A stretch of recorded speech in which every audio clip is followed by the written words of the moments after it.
Good afternoon. Share ചെയ്തേക്കുന്ന screen okay അല്ലേ നിങ്ങൾക്ക്? നമ്മൾ ഇന്നലെ എവിടെ വരെ പറഞ്ഞു നിർത്തിയത്? പ്രോപ്പർട്ടീസ് അല്ലേ പറഞ്ഞുകൊണ്ടിരുന്നത്? Properties of an ideal disinfectant അല്ലേ? ആണോ? എവിടെ വരെ പറഞ്ഞു നിർത്തിയിട്ട് നമ്മൾ ഇന്നലെ? യെസ്. എത്ര പോയിന്റ് എടുത്തു? 4th പോയിന്റ് അല്ലേ? ഓക്കെ, വരും. 4ാമത്തെ പോയിന്റ് വരെ പറഞ്ഞത് എന്താണ്? 4ാമത്തെ point should be dangerous to the user of patient. അത് പേഷ്യൻസിന്, ഉപയോഗിക്കുന്ന പേഷ്യൻസിന് അപകടകരമാകരുത്. ഒരു അപകടമൊന്നും ഉണ്ടാകാൻ പാടില്ല. പേഷ്യൻസിന് അപകടമാകുന്ന വിധത്തില് അത് ഉപയോഗിക്കരുത്. ഓക്കെ, ഇനി അടുത്ത പോയിന്റ് നോക്കിയേ, 5ാമത്തെ പോയിന്റ്. അപ്പോ ഒരു ഐഡിയൽ ഡിസിൻഫെക്റ്റന്റിന് വേണ്ട പ്രോപ്പർട്ടീസ്, ഗുണങ്ങള് എന്തൊക്കെയാണ്? 1ാമത്തെ പോയിന്റിൽ എന്താ പറഞ്ഞത്? Should have an extensive antimicrobial spectrum. ഒരു വിപുലമായിട്ടുള്ള ഒരു ആന്റിമൈക്രോബിയൽ സ്പെക്ട്രം ഉണ്ടായിരിക്കണം. പിന്നെ പെട്ടെന്ന് നശിപ്പിക്കുന്ന കീടങ്ങളെയൊക്കെ പെട്ടെന്ന് നശിപ്പിക്കുന്ന രീതിയിലുള്ളതായിരിക്കണം. പിന്നെ അടുത്തത് എന്താണ്? ഓർഗാനിക് മാറ്ററിന്റെ പ്രസൻസിൽ പ്രവർത്തിക്കുന്നതായിരിക്കണം. പിന്നെ അതുപോലെ സോപ്പ്, ഡിറ്റർജന്റ്, കെമിക്കൽസ്, ഇതൊക്കെ അതൊക്കെ അതിനോടൊക്കെ അനുയോജ്യമായ വിധത്തിലായിരിക്കണം, അല്ലെങ്കിൽ അതുമായിട്ട് പൊരുത്തപ്പെടുന്ന രീതിയിലായിരിക്കണം. പിന്നെ ലാസ്റ്റ് പറഞ്ഞത് 4ാമത്തെ, പേഷ്യൻസിന് അപകടമാകുന്ന വിധത്തിൽ ഉപയോഗിക്കരുത്. അടുത്ത നോക്കിയേ, 5ാമത്തെ point. should not corrode instruments and metallic surfaces and should not cause the destruction of clothes, rubber, plastic and other material. corrode എന്ന് പറഞ്ഞ എന്താ? should not corrode. ഇത് തുരുമ്പിക്കരുതെന്ന്. തുരുമ്പെടുക്കുക, ഇങ്ങനെ എന്താ ഉപയോഗിക്കുമ്പോൾ ആ മെറ്റാലിക് സർഫസിനൊന്നും ഇൻസ്ട്രുമെന്റ്സിനൊന്നും തുരുമ്പ് എടുക്കരുത്. Okay, should not corrode instruments at metallic surfaces. ഈ ഉപകരണ മെറ്റാലിക് സർഫസുകള്, ഇൻസ്ട്രുമെന്റ്സ്, ഇതിലൊന്നും തുരുമ്പെടുക്കരുത്. And should not cause the destruction of cloth, rubber, plastic, മറ്റുള്ള മെറ്റീരിയൽസ്, ഇതിനൊന്നും നാശം വരുത്തരുത്. അതൊന്നും നശിപ്പിക്കുന്ന രീതിയിലാവരുത്. അതായത് ഒരു ഡിസിൻഫെക്റ്റന്റ് ഉപയോഗിക്കുമ്പോൾ ക്ലോത്തിനോ വസ്ത്രങ്ങൾക്കോ റബ്ബർ, പ്ലാസ്റ്റിക് ഐറ്റംസ്, മറ്റുള്ള മെറ്റീരിയൽസിനൊന്നും നാശം വരുത്തരുത്. ആ രീതിയിൽ ആകരുത്, അതിന് കാരണമാകരുത്. Should not cause the destruction, നാശത്തിന് കാരണമാകരുത്. അടുത്ത പോയിന്റ് എന്താ? Easy to use with clear label direction. എന്താണ്? നമുക്ക് അത് വ്യക്തമായിട്ട് ഉപയോഗിക്കാൻ പറ്റുന്ന രീതിയിലായിരിക്കണം. ഈസി ടു യൂസ്, ഉപയോഗിക്കാൻ എളുപ്പമായിരിക്കണം. വിത്ത് ക്ലിയർ ലേബൽ ഡയറക്ഷൻ, അതിന് കൃത്യമായിട്ട് എങ്ങനെയൊക്കെ ചെയ്യണം, ആ കറക്റ്റ് ഡയറക്ഷൻ ഉണ്ടാവുമല്ലോ. നമ്മൾ എന്താക്കും, 1 ലിറ്റർ വെള്ളത്തിൽ കലക്കണം, 2 ടേബിൾ സ്പൂൺ ഇടണം, അങ്ങനെയൊക്കെ കൃത്യമായിട്ടുള്ള ഒരു ഡയറക്ഷൻ ഉണ്ടാവുമല്ലോ. അത് ക്ലിയർ ആയിരിക്കണം. അത് ക്ലിയർ ആയിട്ട് ലേബൽ ചെയ്ത് അത് എളുപ്പത്തിൽ നമുക്ക് ഉപയോഗിക്കാൻ പറ്റുന്നതായിരിക്കണം. വെറുതെ ഒരു ബോട്ടിൽ മാത്രമാണെങ്കിൽ നമുക്കറിയില്ല എങ്ങനെയൊക്കെ ഉപയോഗിക്കണം, എന്തോരം എടുക്കണം, അളവ് കാര്യങ്ങളൊന്നും അറിയാൻ പറ്റില്ല. അപ്പൊ നമുക്ക് അത് വ്യക്തമായിട്ട് ലേബൽ ചെയ്ത് നമുക്ക് എളുപ്പത്തിൽ ഉപയോഗിക്കാൻ പറ്റുന്നതായിരിക്കണം. Easy to use. അടുത്ത നോക്കിയേ, should have a congenial order or no order to facilitate its routine use. Congenial order എന്ന് പറഞ്ഞാൽ നമുക്ക് അതിനെ നമുക്കൊരു ഫൗൾ സ്മെല്ല്, അല്ലെങ്കിൽ അങ്ങനെയുള്ള മണങ്ങളൊന്നും ഉണ്ടാവാൻ പാടില്ല, അല്ലെങ്കിൽ മണം ഉണ്ടാവരുത്. അല്ലെങ്കിൽ നമുക്ക് ചില സ്മെല്ലൊക്കെ, ഈ ഡിസിൻഫെക്റ്റന്റിന്റെ ആ ഒരു സ്മെല്ല് എന്ന് പറഞ്ഞാൽ നമുക്ക് ഭയങ്കര ബുദ്ധിമുട്ടുണ്ടാക്കുന്ന, ശ്വാസമുട്ടോ അല്ലെങ്കിൽ മറ്റുള്ള അങ്ങനെയുള്ള എന്തെങ്കിലും പ്രശ്നങ്ങളൊക്കെ ഉണ്ടാക്കുന്ന രീതിയിലുള്ളതായിരിക്കും. അപ്പൊ ഒരിക്കലും ഒരു നല്ലൊരു ഡിസിൻഫെക്റ്റന്റ് എന്ന് പറയുന്നത് അങ്ങനെ നമുക്ക് ബാഡ് ആയിട്ടുള്ള നമുക്കൊരു ഡിസ്റ്റർബൻസ് ഉണ്ടാക്കുന്ന ഒരു സ്മെല്ലോ അല്ലെങ്കിൽ വേറെ സ്മെല്ലുകളോ ഒന്നും ഉണ്ടാകാൻ പാടില്ല. അങ്ങനെ ആയിരിക്കണം. നല്ലൊരു കൺജീനിയൽ എന്ന് പറഞ്ഞ് യോജിച്ചാന്നുള്ളതാണ് കേട്ടോ. അനുയോജ്യമായിട്ടുള്ള സ്മെല്ലായിരിക്കണം, അല്ലെങ്കിൽ നല്ല സ്മെല്ലായിരിക്കണം. നമുക്കത് അത് ഉപയോഗിക്കുമ്പോൾ അത് നമുക്കൊരു ബുദ്ധിമുട്ടും ഉണ്ടാകാൻ പാടില്ല. നല്ലൊരു സ്മെല്ലായിരിക്കണം. Should not be prohibitively high in cost. അത് പ്രോഹിബിറ്റീവ്ലി പറഞ്ഞാൽ നിയന്ത്രിതമായി, അതായത് നമുക്ക് അധികം കോസ്റ്റ് കൺട്രോൾ ആയിരിക്കണം. നമുക്ക് ഒരുപാട് വിലയൊന്നും വരാൻ പാടില്ല. Okay, should not be prohibitively high in cost. വലിയ കോസ്റ്റിന് നിയന്ത്രിതമായിരിക്കണം. കോസ്റ്റ് കുറഞ്ഞ രീതിയിലുള്ളതായിരിക്കണം. Should be soluble as water. അടുത്തത് എന്താ? ഒരു നല്ലൊരു ഡിസിൻഫെക്റ്റന്റിന് വേണ്ട ഒരു പ്രോപ്പർട്ടി എന്താ? അത് വെള്ളത്തില് ലയിക്കുന്നതായിരിക്കണം. soluble. Soluble in water. Should be soluble in water. വെള്ളത്തില് ലയിക്കുന്നതായിരിക്കണം. ഒരു പ്രാവശ്യത്തെ ക്വസ്റ്റ്യൻ പേപ്പറിൽ നമ്മൾ ചോദിച്ചതാട്ടോ. Proper disinfectant should be dash in water. അതിൽ സോലിബിൾ, ഇൻസോലിബിൾ എന്നുണ്ടായിരുന്ന ഒരു ഓപ്ഷൻ. ഇൻസോലിബിൾ എന്ന് പറഞ്ഞാൽ എന്താ? ലയിക്കാത്ത. ഇൻസോലിബിൾ കേട്ടിട്ടില്ലേ? സോലിബിൾ എന്ന് പറഞ്ഞാൽ ലയിക്കുന്ന. നമ്മൾ എന്താ പറഞ്ഞേ? ഒരു ഡിസിൻഫെക്റ്റന്റ് എങ്ങനെയായിരിക്കണം എന്നാ പറഞ്ഞേ? സോലിബിൾ ആയിരിക്കണം, വെള്ളത്തില് ലയിക്കുന്നതായിരിക്കണം ഒരു ഡിസിൻഫെക്റ്റന്റ്. അപ്പൊ ഇൻസോലിബിൾ എന്ന് പറഞ്ഞു കഴിഞ്ഞാൽ ലയിക്കാത്ത എന്നാണ്. അത് പ്രോപ്പർട്ടീസിൽ വരാത്തതല്ലേ? അല്ലേ? മനസ്സിലാവുന്നില്ലേ പറയണേ? അപ്പൊ ഒരു നല്ലൊരു ഡിസിൻഫെക്റ്റന്റിന്റെ പ്രോപ്പർട്ടിയാണ് വെള്ളത്തിൽ ലയിക്കണം, വെള്ളത്തില് സോലിബിൾ ആയിരിക്കണം. അപ്പൊ ഓപ്ഷൻ നോക്കിയിട്ട് ശ്രദ്ധിച്ച് എഴുതണം കേട്ടോ. should be soluble in water. Chapter മൂന്നാമത്തെ ചാപ്റ്റർ ആണ് നിങ്ങളുടെ ഹൗസ് കീപ്പിംഗ്. നാലാമത്തെ മൊഡ്യൂളില് മൂന്നാമത്തെ ചാപ്റ്റർ ആണോ നിങ്ങളുടെ കിടക്കുന്നത്? Yes, okay. മൂന്നാമത്തെ ചാപ്റ്റർ, പേജ് നമ്പർ 21. അതെ, പേജ് നമ്പർ രേഷ്മിട്ട് വേണ്ട കേട്ടോ. ഫോർത്ത് മൊഡ്യൂളില് മൂന്നാമത്തെ ചാപ്റ്റർ, പേജ് നമ്പർ 21. ഓക്കെ. ഇനി അടുത്തത് എന്താണ് പറഞ്ഞേക്കുന്നത്? Should be study, concentrate and use in dilution. അത് ഡൈല്യൂട്ട് ചെയ്ത് ഉപയോഗിക്കാൻ പറ്റുന്നതായിരിക്കണം എന്ന്. കോൺസെൻട്രേറ്റ് സൊല്യൂഷനില്, കോൺസെൻട്രേറ്റില് സ്റ്റേബിൾ ആയിരിക്കണം, എന്നാൽ നമുക്ക് ഡൈല്യൂട്ട് ചെയ്ത് ഉപയോഗിക്കാൻ പറ്റുന്നതുമായിരിക്കണം. ആൻഡ് യൂസ് ഡൈല്യൂഷൻ, ഡൈല്യൂട്ട് ചെയ്ത് ഉപയോഗിക്കാൻ പറ്റുന്നതുമായിരിക്കണം. ഇനി അടുത്ത പോയിന്റിൽ എന്താ? Should have A good cleaning property. ഇനി നല്ലൊരു ഡിസിൻഫെക്റ്റന്റ് ഉണ്ടായിരിക്കേണ്ട ഒരു ഗുണം എന്താ? നല്ലൊരു ക്ലീനിങ് പ്രോപ്പർട്ടി. എല്ലാം ക്ലീൻ ചെയ്യണം, അതല്ലേ ഡിസിൻഫെക്റ്റന്റ് അണുനാശിനി. അത് നമ്മൾ എന്താ ക്ലീൻ ചെയ്യാനല്ലേ ഉപയോഗിക്കണേ? മൈക്രോബ്സ് ഒക്കെ ഒന്നും ഇല്ലാതെ നമുക്ക് എല്ലാവരും ക്ലീൻ ചെയ്യാൻ വേണ്ടി ഉപയോഗിക്കുന്നതാണ്. അപ്പൊ അതിന് ഉണ്ടായിരിക്കേണ്ട ഒരു ഗുണം എന്താ? നല്ലൊരു ക്ലീനിങ് പ്രോപ്പർട്ടി ഉണ്ടായിരിക്കണം. Should have good cleaning properties. should have good cleaning properties. അടുത്ത നോക്കിയേ, should not harm the environment on disposal. ഇനി നമ്മൾ അത് ഡിസ്പോസ് ചെയ്യൂലേ, ഈ ഡിസിൻഫെക്റ്റന്റ് നമ്മൾ ഡിസ്പോസ് ചെയ്യുമ്പോൾ അതൊരിക്കലും നമ്മുടെ ഒരു പരിസ്ഥിതിക്ക് ദോഷം ആകാൻ പാടില്ല. should not harm the environment on disposal. നശിപ്പിക്കുമ്പോൾ, ഡിസ്പോസ് ചെയ്യുമ്പോൾ എൻവയോൺമെന്റിന് ഒരു ദോഷവും ഉണ്ടാകാൻ പാടില്ല. ക്ലിയർ ആയോ? പോയിന്റ്സുകള് ജസ്റ്റ് ഒന്ന് വായിച്ചു വെക്കാം കേട്ടോ. ഒരു നല്ലൊരു ഡിസിൻഫെക്റ്റന്റിന് വേണ്ട പ്രോപ്പർട്ടീസ് ആണ്. ക്ലിയർ ആയോ? അഞ്ചാമത്തെ പോയിന്റ് എന്താ പറഞ്ഞേക്കുന്നേ? നമ്മൾ മെറ്റാലിക് സർഫസ്, ഇൻസ്ട്രുമെന്റ്സ് ഇതിനൊന്നും തുരുമ്പെടുക്കരുതെന്ന്. ഈ ഡിസിൻഫെക്റ്റന്റ് ഉപയോഗിക്കുമ്പോൾ ആ മെറ്റാലിക് സർഫസുകൾ, ഇൻസ്ട്രുമെന്റ്സിനൊന്നും തുരുമ്പെടുക്കരുത്. പിന്നെ അതുപോലെ തന്നെ ക്ലോത്തോ റബ്ബറോ പ്ലാസ്റ്റിക്കോ അതർ മെറ്റീരിയൽ ഇതിനൊന്നും നശിപ്പിക്കാൻ പാടില്ല. പിന്നെ അത് നമുക്ക് ആ ക്ലിയർ ആയിട്ട് നമ്മൾ ആ ലേബൽ ഡയറക്ഷൻസ് ലേബൽ ചെയ്യണം. അതനുസരിച്ച് നമുക്ക് എളുപ്പത്തിൽ ഉപയോഗിക്കാൻ പറ്റുന്നതായിരിക്കണം. പിന്നെ നല്ല മണം ഉണ്ടായിരിക്കണം, അല്ലെങ്കിൽ വേറെ സ്മെല്ലൊന്നും നമുക്ക് ബുദ്ധിമുട്ടുണ്ടാക്കുന്ന രീതിയിലുള്ള നോ ഓർഡർ എന്ന് പറഞ്ഞിട്ട് സ്മെല്ലൊന്നും ഉണ്ടാകാൻ പാടില്ല. അതായത് നമുക്ക് ബുദ്ധിമുട്ടുള്ള രീതിയിലുള്ള സ്മെല്ലൊന്നും ഉണ്ടാകാൻ പാടില്ല.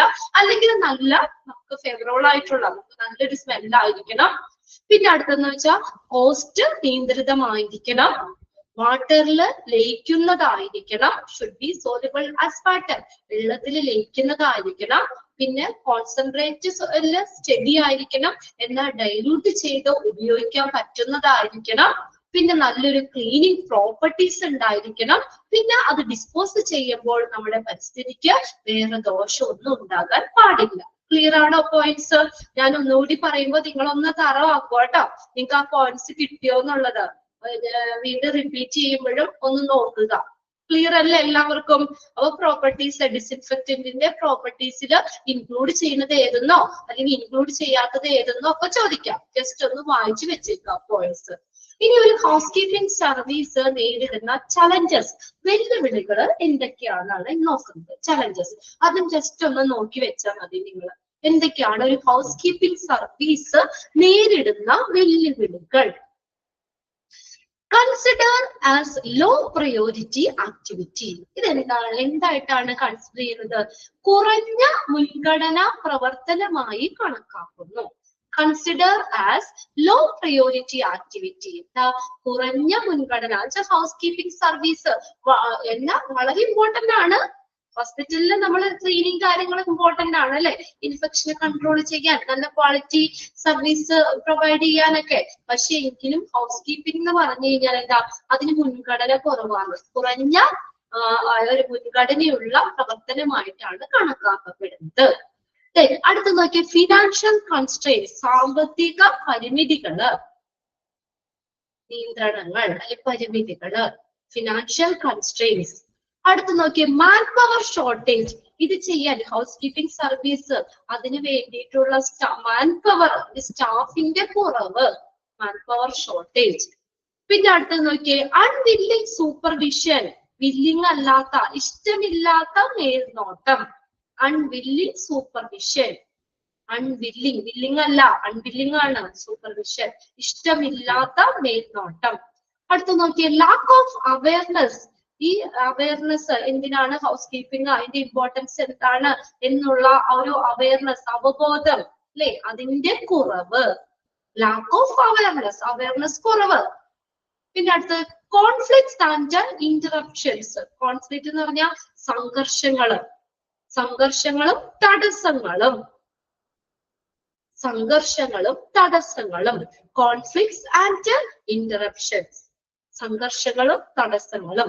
അടുത്ത് നോക്കിയേ തെഫ്റ്റ് ആൻഡ് വേസ്റ്റേജ്, മോഷണവും പാഴാക്കലും. തെഫ്റ്റ് ആൻഡ് വേസ്റ്റേജ്, മോഷണവും പാഴാക്കലും, തെഫ്റ്റ് ആൻഡ് വേസ്റ്റേജ്. അപ്പൊ ഇത്രയാണ് ഒരു ഹൗസ് കീപ്പിംഗ് സർവീസ് നേരിടുന്ന വെല്ലുവിളികൾ. ജസ്റ്റ് ഒന്ന് നോക്കി വെച്ചാൽ മതി കേട്ടോ. ലോ പ്രയോറിറ്റി ആക്ടിവിറ്റി ആയിട്ടാണ് കണക്കാക്കപ്പെടുന്നത്. സാമ്പത്തിക പരിമിതികളുണ്ട്, പിന്നെ മാൻ പവറിന്റെ ഷോർട്ടേജ്, പിന്നെ ഇഷ്ടമില്ലാത്ത മേൽനോട്ടം, അൺവില്ലിംഗ് സൂപ്പർവിഷൻ, അവയർനെസ് കുറവ്, ലാക്ക് ഓഫ് അവയർനെസ്, പിന്നെ കോൺഫ്ലിക്ട്സ് ആൻഡ് ഇന്ററപ്ഷൻസ്, സംഘർഷങ്ങളും തടസ്സങ്ങളും, പിന്നെ തെഫ്റ്റ് ആൻഡ് വേസ്റ്റേജ്, മോഷണവും പാഴാക്കലും. ഓക്കെ, ഇത്രയും കാര്യങ്ങൾ. മോഷണവും പാഴാക്കലും എന്ന് പറഞ്ഞാൽ ഹൗസ് കീപ്പിംഗ് സാധനങ്ങളൊക്കെ ആവട്ടെ, അത് മോഷ്ടിച്ചു കൊണ്ടുപോവോ, അത് വേസ്റ്റേജ് ആയി പോവുകയൊക്കെ ചെയ്യാം. അത്രയും ഹൗസ് കീപ്പിംഗ് സർവീസ് നേരിടുന്ന വെല്ലുവിളികളാണ്. ഇനി last section, house keeping manager responsibility. Responsibility നിങ്ങൾ ബൈഹാർട്ട് ചെയ്യണ്ട, ഇത് വായിക്കുമ്പോൾ തന്നെ അറിയാം നമുക്ക്. ഹൗസ് കീപ്പിംഗ് മാനേജറിന്റെ റെസ്പോൺസിബിലിറ്റിയിൽ ഇൻക്ലൂഡ് ചെയ്യുന്നതാണോ അല്ലെങ്കിൽ ഇൻക്ലൂഡ് ചെയ്യുന്നതല്ലയോ എന്നുള്ളത് നോക്കാം കേട്ടോ. ഓക്കെ, ഒന്നാമത്തെ എന്താണ്? Monitor all the daily operations of the house keeping department. ഒരു ഹൗസ് കീപ്പിംഗ് ഡിപ്പാർട്ട്മെന്റിന്റെ എല്ലാ പ്രവർത്തനങ്ങളും, ഡെയിലി നടക്കുന്ന എല്ലാ പ്രവർത്തനങ്ങളുടെയും മേൽനോട്ടം മോണിറ്റർ ചെയ്യാന്ന് വെച്ചാൽ നിരീക്ഷിക്കുക. അപ്പോ നമുക്ക് ചോദിക്കാം, അവിടെ കൂട്ട് ചോദിച്ചാലും ഹൗസ് കീപ്പിംഗ് മാനേജർ ആണെന്നുള്ള രീതിയിൽ നോക്കാം കേട്ടോ. monitor all the daily operations of the housekeeping department. Who monitor all the daily operation of the housekeeping department? ആരാണ് മോണിറ്റർ ചെയ്യുന്നത്? ഹൗസ്കീപ്പിംഗ് ഡിപ്പാർട്ട്മെന്റിലെ എല്ലാ ദിവസവും നടക്കുന്ന പ്രവർത്തനങ്ങളെ നിരീക്ഷിക്കുന്ന ആളാണ് ഹൗസ്കീപ്പിംഗ് മാനേജർ. അത് നിരീക്ഷിക്കുക, അദ്ദേഹത്തിന്റെ റെസ്പോൺസിബിലിറ്റിയാണ്. Containing the cleanliness of all rooms and public area every day. ഏത് ഉൾപ്പെടുന്നത്? എല്ലാ റൂംസും ക്ലീൻ ചെയ്യുന്നത്, പബ്ലിക് ഏരിയ എല്ലാ ദിവസവും പബ്ലിക് ഏരിയ ക്ലീൻ ചെയ്യുന്നത് അതൊക്കെ ഉൾപ്പെടുന്ന, അപ്പൊ അതൊക്കെ മോണിറ്റർ ചെയ്യണം. അപ്പൊ അവിടുത്തെ ഹൗസ് കീപ്പിംഗ് സ്റ്റാഫുകള് എല്ലാ ദിവസവും റൂമുകൾ ക്ലീൻ ചെയ്യുന്നില്ലേ, എല്ലാ ദിവസവും പബ്ലിക് ഏരിയകൾ ക്ലീൻ ചെയ്യുന്നില്ലേ, അതൊക്കെ ആര് നോക്കണം? അതെല്ലാം മോണിറ്റർ ചെയ്യേണ്ടത് ആരാണ്? ഹൗസ് കീപ്പിംഗ് മാനേജറാണ്. ഒന്നാമത്തെ പോയിന്റ് ക്ലിയർ അല്ലേ? Monitor all the daily operation of the house keeping department. അത്രയൊക്കെ അണ്ടർലൈൻ ചെയ്തെടുത്താൽ മതി അവിടെ, അത്രയും അണ്ടർലൈൻ ചെയ്യാം. രണ്ടാമത്തെ നോക്കി ലീഡ് ചെയ്യുക. Lead, hire and train house keeping staff. അത്രയൊന്ന് അണ്ടർലൈൻ ചെയ്താൽ മതി കേട്ടോ. ഹൗസ് കീപ്പിംഗ് സ്റ്റാഫ് വരെ അണ്ടർലൈൻ ചെയ്തിടാം. ലീഡ് ചെയ്യുക, അവരെ നയിക്കുക, ഹയർ ചെയ്യുക, നിയമിക്കുക, ട്രെയിൻ ചെയ്യുക, പരിശീലനം കൊടുക്കുക. ആർക്ക്? House keeping സ്റ്റാഫിന്.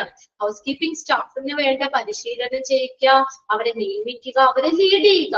ഇതൊക്കെ ഹൗസ് കീപ്പിംഗ് മാനേജർ ചെയ്യേണ്ട കാര്യമാണ്. To stick to high standard of cleanness and customer containment. എന്ത് നിലനിർത്തിക്കൊണ്ട്? നല്ലൊരു ക്ലീൻനെസിന്റെ നല്ലൊരു സ്റ്റാൻഡേർഡ് നിലനിർത്തിക്കൊണ്ട്, ഉയർന്ന നിലവാരമുള്ള സ്റ്റാൻഡേർഡ് നിലനിർത്തിക്കൊണ്ട് കസ്റ്റമറിന്റെ സംതൃപ്തി, കണ്ടെയ്ൻമെന്റ് എന്താ? സംതൃപ്തി.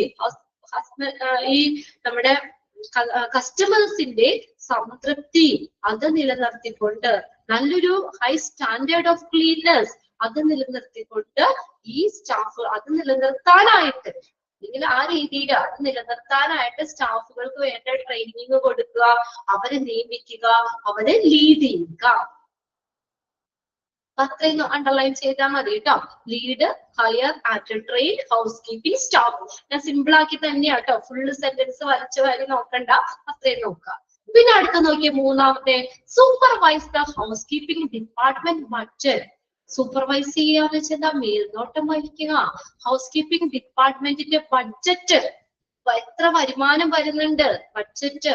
ടേക്ക് ഇൻവെന്ററി, അവിടുത്തെ സ്റ്റോക്ക്, ഇൻവെന്ററി എന്ന് പറഞ്ഞാൽ സ്റ്റോക്ക് എടുക്കുക. And make sure that of adequate cleaning supply. എന്ത് ചെയ്യണം? മതിയായ ക്ലീനിങ് സപ്ലൈസ് ഉണ്ടെന്ന് ഉറപ്പുവരുത്തുക. And make sure that of adequate cleaning supply. മതിയായ ക്ലീനിങ് സപ്ലൈസ് ഉണ്ടെന്ന് ഉറപ്പുവരുത്തുക. എന്തൊക്കെ കാര്യങ്ങളാ? Supervise the house keeping department budget. അപ്പൊ അവിടെ ചോദിക്കാം കേട്ടോ, who supervise the house keeping department budget. നമ്മൾ ആകെ ഒരു റെസ്പോൺസിബിലിറ്റി മാത്രമേ പഠിച്ചിട്ടുള്ളൂ. ഹൗസ് കീപ്പിംഗ് മാനേജറിന്റെ റെസ്പോൺസിബിലിറ്റി ആണ് ഇത് പഠിക്കാനുള്ളൂ. അപ്പൊ അതുകൊണ്ട് മാറിപ്പോകൂല, ശ്രദ്ധിച്ചു നോക്കുക. ഹൗസ് കീപ്പിംഗ് ഡിപ്പാർട്ട്മെന്റിന്റെ ബഡ്ജറ്റുകള്, ഇൻവെന്ററി, ഇതൊക്കെ സൂപ്പർവൈസ് ചെയ്യുക. അതൊക്കെ മേൽനോട്ടം വഹിക്കേണ്ടത് ഹൗസ് കീപ്പിംഗ് മാനേജർ തന്നെയാണ്. അദ്ദേഹം എന്ത് ഉറപ്പുവരുത്തണം? ക്ലീൻനെസ്സിന് ആവശ്യമായിട്ടുള്ള മതിയായ സപ്ലൈകൾ ഉണ്ട്, അതിന് വേണ്ട മതിയായ കാര്യങ്ങളൊക്കെ ഉണ്ടെന്ന് ഉറപ്പുവരുത്തേണ്ടതും ഈ നമ്മുടെ ഹൗസ് കീപ്പിംഗ് മാനേജർ തന്നെയാണ്. അടുത്ത് നോക്കിയേ, document area cleaned by house keeping attendance and report any problem such as room damage or maintenance request to the front office. ഇനി ഡോക്യുമെന്റുകൾ ഉള്ള area, document area cleaned by house keeping attendance.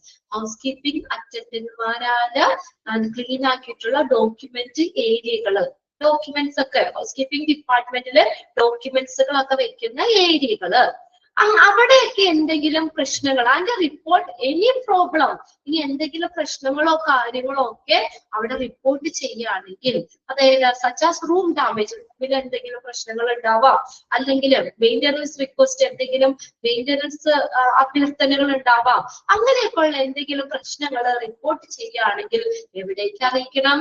To the front office. Front ഓഫീസിൽ അറിയിക്കുക. എന്നീ റിക്വസ്റ്റുകള് front ഓഫീസിൽ അറിയിക്കുക. Request to the front office. Report any problem such as room damage or maintenance request to the front office. അടുത്ത നോക്കിയേ, make sure that all cleaning equipment in a proper working condition. ഇനി എന്താ ഉറപ്പുവരുത്തേണ്ടത്? make sure that all the cleaning equipment, എല്ലാ cleaning ഉപകരണങ്ങളും നല്ല working കണ്ടീഷനിലാണെന്ന് ഉറപ്പുവരുത്തണം. അവിടെ clean ചെയ്യാൻ ഉപയോഗിക്കുന്ന ഉപകരണങ്ങളില്ലേ, ക്ലീനിങ് എക്യുപ്മെന്റ്സ്, അതെല്ലാവരും നല്ല വർക്കിംഗ് കണ്ടീഷനിലാണ് എന്ന് ഉറപ്പുവരുത്തണം. And make arrangement for repair as needed. ഇനി ആ ഉപകരണങ്ങൾക്കൊക്കെ എക്യുപ്മെന്റ്സിന് എന്തെങ്കിലും അറ്റകുറ്റപ്പണികളോ റിപ്പയറോ കാര്യങ്ങളോ ആവശ്യമാണെങ്കിൽ അതിനുള്ള അറേഞ്ച്മെന്റ്സും ചെയ്യുക. വായിച്ചു മനസ്സിലാവൂലേ? കുഞ്ഞു കുഞ്ഞു പോയിന്റ്സ് അല്ലേ? ഓക്കെ, എല്ലാ എക്യുപ്മെന്റ്സും പ്രോപ്പർ ആയിട്ടുള്ള വർക്കിംഗ് കണ്ടീഷനാണ്. ക്ലീനിങ് എക്യുപ്മെന്റ് എല്ലാം ഏത് സമയത്ത് ഉപയോഗിക്കാൻ പറ്റുന്ന രീതിയിലാണെന്ന്, പ്രോപ്പർ വർക്കിംഗ് കണ്ടീഷനിലാണെന്ന് ഉറപ്പുവരുത്തണം. പിന്നെ എന്താണ്, ഇനി എന്തെങ്കിലും എക്യുപ്മെന്റ്സിൽ റിപ്പയറോ കാര്യങ്ങളോ ഒക്കെ വേണ്ടി വരികയാണെങ്കിൽ അതിനുള്ള അറേഞ്ച്മെന്റ്സും ചെയ്യണം. And make arrangement for repair as needed. ആ റിപ്പയറിനുള്ള അറേഞ്ച്മെന്റ് ചെയ്യണം. അടുത്ത നോക്കിയേ, recommended service improvement to the management. Recommended service improvement to the management. മാനേജ്മെന്റിന് സേവന മെച്ചപ്പെട്ട സർവീസ് ഇംപ്രൂവ്മെന്റ് ഇല്ലേ, അത് റെക്കമെൻഡ് ചെയ്യുക. Recommended service improvement to the management. മാനേജ്മെന്റിന് ഇപ്പൊ എന്തെങ്കിലും ഹൗസ് കീപ്പിംഗ് സർവീസുമായിട്ട് ബന്ധപ്പെട്ട് എന്തെങ്കിലും ഇംപ്രൂവ്മെന്റ്സ് മെച്ചപ്പെടുത്തലൊക്കെ വരികയാണെങ്കിൽ അത് അതിന് മാനേജ്മെന്റിനോട് റെക്കമെൻഡ് ചെയ്യുക. Recommend service performance to the management. മാനേജ്മെന്റിന് ഇന്ന സ്ഥലത്ത് ഇന്ന ഇത് ഇംപ്രൂവ്മെന്റ് വരുത്തണം, അല്ലെങ്കിൽ ഇത് മാറ്റണം, അല്ലെങ്കിൽ അങ്ങനെയുള്ള കാര്യങ്ങളൊക്കെ ഇല്ലേ, അത് മാനേജ്മെന്റിനോട് റെക്കമെൻഡ് ചെയ്യുക.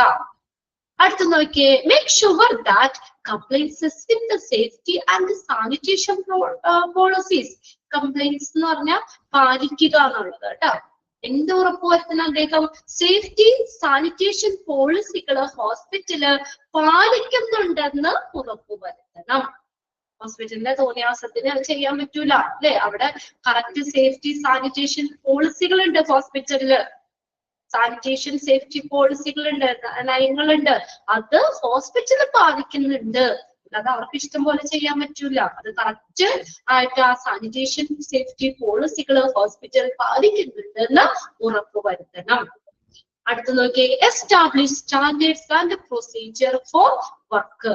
എസ്റ്റാബ്ലിഷ് സ്റ്റാൻഡേർഡ്, മാനദണ്ഡങ്ങളും പ്രൊസീജിയറുകളും നടപടികളും എന്തിനു വേണ്ടി? ഫോർ വർക്ക്, വർക്ക് ചെയ്യാനുള്ള മാനദണ്ഡങ്ങളും പ്രൊസീജിയറും ഒക്കെ സ്ഥാപിക്കുക. ജോലിയുമായി ബന്ധപ്പെട്ട അത് ജോലിക്ക് വേണ്ടിയുള്ള സ്റ്റാൻഡേർഡ് പ്രൊസീജിയർ ഇതെല്ലാം സ്ഥാപിക്കുക. അടുത്ത നോക്കിയേ, ക്രിയേറ്റ് സ്റ്റാഫിംഗ് ഷെഡ്യൂൾ. സ്റ്റാഫിങ്ങിന്റെ ഷെഡ്യൂൾ സൃഷ്ടിക്കുക അല്ലെ. ഷെഡ്യൂൾ ആയിരിക്കുമല്ലോ ഓരോരുത്തർക്ക് ഷിഫ്റ്റ് പോലെ, അപ്പൊ അവരുടെ ഷെഡ്യൂള് സ്റ്റാഫിംഗ് ഷെഡ്യൂള് ക്രിയേറ്റ് ചെയ്യുക. Create staffing schedule. ഈ പോയിന്റ്സ് ഏത് ചോദിച്ചാലും അറിയാം ഹൗസ് കീപ്പിംഗ് മാനേജറിന്റെ റെസ്പോൺസിബിലിറ്റി ആണ്. എന്തെങ്കിലും ബുദ്ധിമുട്ടുണ്ടോ? അത് നമുക്ക് ഒന്നോ രണ്ടോ പ്രാവശ്യം വായിച്ചു നോക്കിയാൽ റെസ്പോൺസിബിലിറ്റി ഈ റെസ്പോൺസിബിലിറ്റി ഒന്ന് നിങ്ങൾ ബൈഹാർട്ട് ചെയ്യണ്ട കേട്ടോ. നിങ്ങളൊന്ന് വായിച്ച് മനസ്സിലാക്കി വെക്കുക. ഒന്നാമത്തെ ഒരു സംശയവും വേണ്ട നമുക്ക്.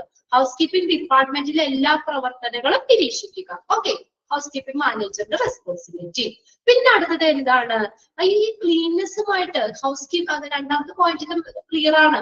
ഹൗസ് കീപ്പിംഗ് സ്റ്റാഫിനെ അതാരാണ്? മാനേജർ അല്ലെ.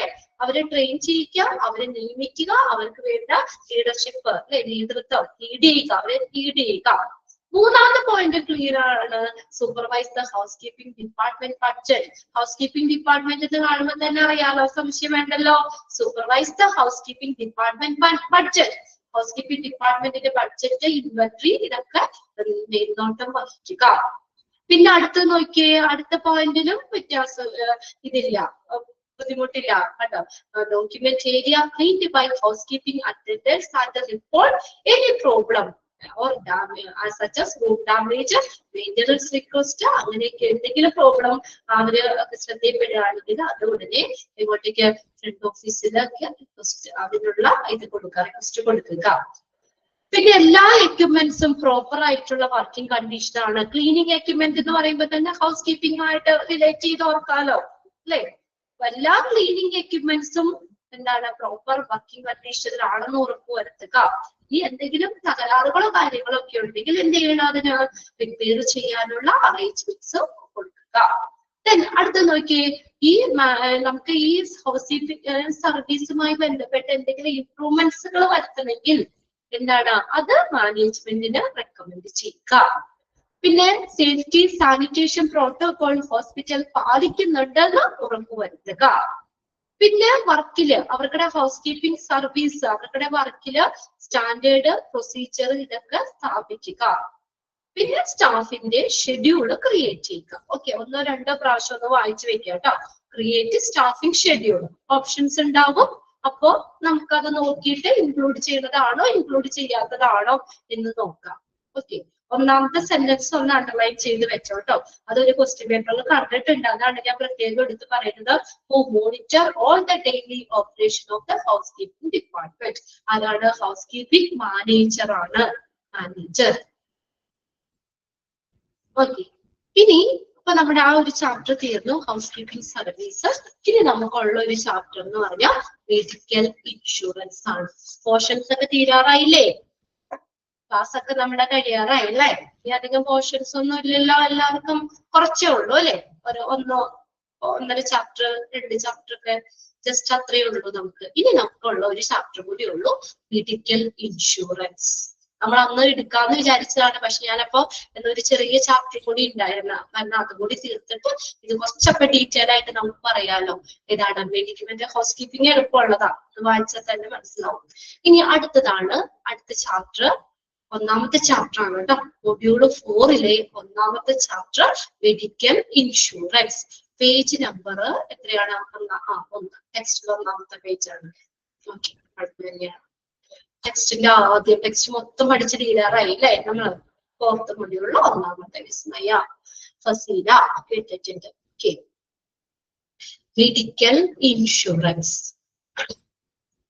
Chapter 1 medical insurance. നമ്മൾ ജസ്റ്റ് ഒന്ന് ഡിസ്കസ് ചെയ്തായിരുന്നു അല്ലേ? മെഡിക്കൽ ഇൻഷുറൻസ് ചിലരൊക്കെ പറഞ്ഞിട്ടുണ്ട്, ഇൻഷുറൻസ് എടുത്തവരുണ്ട്, പല പോളിസികള് മെഡിക്കൽ അല്ലെ, മെഡിക്ലെയിം ഒക്കെ അതിനകത്തൊക്കെ ഇൻഷുറൻസ് കാര്യങ്ങളൊക്കെ എടുത്തിട്ടുണ്ട്. എന്താണ് അപ്പൊ ഒരു മെഡിക്കൽ ഇൻഷുറൻസ് എന്ന് പറയുന്നത്? എന്താ മെഡിക്കൽ ഇൻഷുറൻസ് എന്ന് പറയുന്നത്? ഇൻഷുറൻസ് ഓൾമോസ്റ്റ് ഒരുവിധം പേരൊക്കെ എടുത്തിട്ടുണ്ടെന്നാ തോന്നണേ അല്ലെ? എന്തെങ്കിലും ഇൻഷുറൻസ് എടുത്തിട്ടുണ്ടാവില്ലേ? എന്തായി മെഡിക്കൽ ഇൻഷുറൻസ് എന്ന് പറഞ്ഞാ? Hospital wise coverage. Okay, medical expense meet ചെയ്യാൻ. Very good. എന്താണ് അത് നോക്കിയിട്ട് ഞാനോ നിങ്ങളുടെ രീതിയിൽ പറയാം. എന്താണ് മെഡിക്കൽ ഇൻഷുറൻസ് എന്ന് പറയുന്നത്? എന്താണ്, നമുക്ക് എന്തെങ്കിലും രോഗങ്ങളോ അല്ലെങ്കിൽ നമുക്ക് എന്തെങ്കിലും ആക്സിഡൻസോ അപകടങ്ങളോ എന്നിവയൊക്കെ മൂലം നമുക്ക് ഉണ്ടാകുന്ന, ഇപ്പൊ മെഡിക്കൽ ഇൻഷുറൻസ് ആട്ടോ ഇതിനകത്ത് പഠിക്കുന്നത് നമ്മള്, അതുകൊണ്ടാണ് എങ്ങനെ പറയുന്നത്, കോമൺ ആയിട്ടുള്ള ഇൻഷുറൻസ് അല്ല മെഡിക്കൽ ഇൻഷുറൻസ്. അപ്പൊ പല ഇൻഷുറൻസുകൾ ഉണ്ടല്ലോ. മെഡിക്കൽ ഇൻഷുറൻസ് എന്ന് പറഞ്ഞാൽ എന്താ, നമുക്ക് എന്തെങ്കിലും രോഗങ്ങളോ പരിക്കുകളോ അപകടങ്ങളോ എന്നിവയൊക്കെ മൂലം നമുക്ക് ഹോസ്പിറ്റലിൽ ഉണ്ടാകുന്ന ചെലവുകൾ അത് വഹിക്കാൻ സഹായിക്കുന്ന ഒരു കവറേജ് ആണ് മെഡിക്കൽ ഇൻഷുറൻസ് എന്ന് പറയുന്നത്. എല്ലാ മെഡിക്കൽ ആയിട്ടുള്ള ചികിത്സാ സംബന്ധമായിട്ടുള്ള എല്ലാ ചിലവുകളെയും മീറ്റ് ചെയ്യുക എന്ന ഉദ്ദേശത്തോടു കൂടിയുള്ള ഒരു ഇൻഷുറൻസ് പദ്ധതിയാണ് മെഡിക്കൽ ഇൻഷുറൻസ് എന്ന് പറയുന്നത്. ഓക്കെ, മെഡിക്കൽ ഇൻഷുറൻസ് എന്ന് പറഞ്ഞാൽ എന്താ, നമുക്ക് മെഡിക്കൽ സംബന്ധമായ അല്ലെ, നമുക്ക് എന്തെങ്കിലും ആക്സിഡൻസോ അല്ലെങ്കിൽ എന്തെങ്കിലും ഡിസീസോ എന്തെങ്കിലും കാരണം നമുക്ക് എന്തെങ്കിലും മെഡിക്കൽ ചെലവുകൾ, നമ്മൾ ഹോസ്പിറ്റലിൽ പോകൂലേ അല്ലെ? നമ്മൾ ഹോസ്പിറ്റലിൽ പോകും. അപ്പൊ നമുക്ക് പെട്ടെന്ന് വരുന്ന ഒരു കാര്യമായിരിക്കും. അപ്പൊ നമ്മുടെ കയ്യിൽ അത്രയും പൈസ ഉണ്ടാവുമോ ഒരുമിച്ചെടുക്കാനായിട്ട്? പെട്ടെന്ന് ഒരു സർജറി പറഞ്ഞു, 1,00,000 രൂപ അടയ്ക്കാൻ പറഞ്ഞു. പെട്ടെന്ന് നമ്മളിപ്പോ പാവപ്പെട്ടവരൊക്കെ ആണെങ്കിൽ നമ്മുടെ കയ്യിൽ അത്രയും കാശൊന്നും ഇല്ല അല്ലെ? ആ കറക്റ്റ് സമയത്ത് നമുക്ക് അറിയാമോ ഇനിയിപ്പോ അടുത്ത മാസം ഒരു ആക്സിഡന്റ് ഉണ്ടാവും, ഇത്ര രൂപ വേണ്ടി വരും എന്നൊന്നും നമുക്ക് പറയാൻ പറ്റൂല. നാളെ എന്താ സംഭവിക്കാന്നൊന്നും അറിയാൻ പറ്റൂല. അപ്പൊ എന്ന് പറഞ്ഞാൽ പെട്ടെന്ന് നമുക്കപ്പോ ഹോസ്പിറ്റലിൽ അത്രയും ക്യാഷായ നമ്മുടെ കയ്യിൽ നിന്ന് നമുക്ക് ഒറ്റയടിക്ക് ആ പൈസ എടുക്കാനുണ്ടാവില്ല. എന്നാൽ അങ്ങനെയാണ് നമ്മളൊരു മെഡിക്കൽ ഇൻഷുറൻസ് നമ്മൾ നമ്മൾ എടുക്കുവാണെങ്കിൽ നമുക്ക് എന്താണ് നമുക്ക് ഹോസ്പിറ്റലിൽ അതിനെ കുറച്ച് നിബന്ധനകളും കാര്യങ്ങളൊക്കെ ഉണ്ട്. അത് പല ഇൻഷുറൻസ് കാര്യങ്ങളും ഇവിടെ പറയുന്നുണ്ട് കേട്ടോ. അപ്പൊ നമുക്ക് ഓരോന്നിനും എന്തൊക്കെയാണ് റെസ്ട്രിക്ഷൻസ് കാര്യങ്ങളൊക്കെ ഉണ്ട്, അത് നോക്കാം. അപ്പൊ അന്നേരം നമുക്ക് ഹോസ്പിറ്റലിൽ ചെലവാകുന്ന ആ പൈസ ആര് തരും? ഇൻഷുറൻസ് കമ്പനി നമുക്ക് തരും അല്ലേ? ഇപ്പൊ നമ്മുടെ കയ്യിൽ നിന്ന് നമ്മൾ ഒറ്റയടിക്ക് അത്രയും കാശൊന്നും എടുക്കാനുണ്ടാവില്ല. അപ്പൊ നമുക്ക് വരുന്ന മെഡിക്കൽ എക്സ്പെൻസ് ആര് മീറ്റ് ചെയ്യും? ആരാണ്? ഈ ഇൻഷുറൻസ് കമ്പനികൾ അല്ലെ? മെഡിക്കൽ ഇൻഷുറൻസ് എന്ന് പറഞ്ഞാൽ മെഡിക്കൽ സംബന്ധമായ എല്ലാ ചിലവുകളെയും മീറ്റ് ചെയ്യുക, പാലിക്കുക എന്ന ഉദ്ദേശത്തോടു കൂടിയുള്ള ഒരു ഇൻഷുറൻസ് പദ്ധതിയാണ് medical insurance. Medical insurance is also known as health insurance. ഒന്നാണ് ലൈൻ ചെയ്യുന്നു കേട്ടോ. ഒന്നാമത്തെ സെന്റൻസ് ആണ്. മെഡിക്കൽ ഇൻഷുറൻസ് അറിയപ്പെടുന്ന മറ്റൊരു പേരാണ് ഹെൽത്ത് ഇൻഷുറൻസ്. ഫസ്റ്റ് സെന്റൻസ് നോക്കിയേ. Health insurance meet your medical expenses caused by disease and accidents. എന്തെങ്കിലും രോഗങ്ങളോ അല്ലെങ്കിൽ നമുക്ക് പെട്ടെന്ന് ഉണ്ടാകുന്ന എന്തെങ്കിലും ആക്സിഡൻസ് അത് മൂലം ഉണ്ടാകുന്ന എക്സ്പെൻസ്, മെഡിക്കൽ എക്സ്പെൻസ് ഇപ്പൊ ഹോസ്പിറ്റലിൽ നമുക്ക് ചെല്ലുമ്പോൾ കുറച്ച് പൈസ ആവൂലേ? അങ്ങനെയുള്ള മെഡിക്കൽ എക്സ്പെൻസ് മീറ്റ് ചെയ്യാൻ പാലിക്കാനായിട്ടുള്ള ഒരു കവറേജ് ആണ് ഹെൽത്ത് ഇൻഷുറൻസ് എന്ന് പറയുന്നത്. അതിനുള്ള ഒരു പദ്ധതിയാണ് ഹെൽത്ത് ഇൻഷുറൻസ്. ഫസ്റ്റ് സെന്റൻസ് തന്നെ അണ്ടർലൈൻ ചെയ്തിട്ടാട്ടോ. Dash meet your medical expense caused by disease and accident. ആരാണ് മീറ്റ് ചെയ്യുന്ന? ആരാണ്? Health insurance.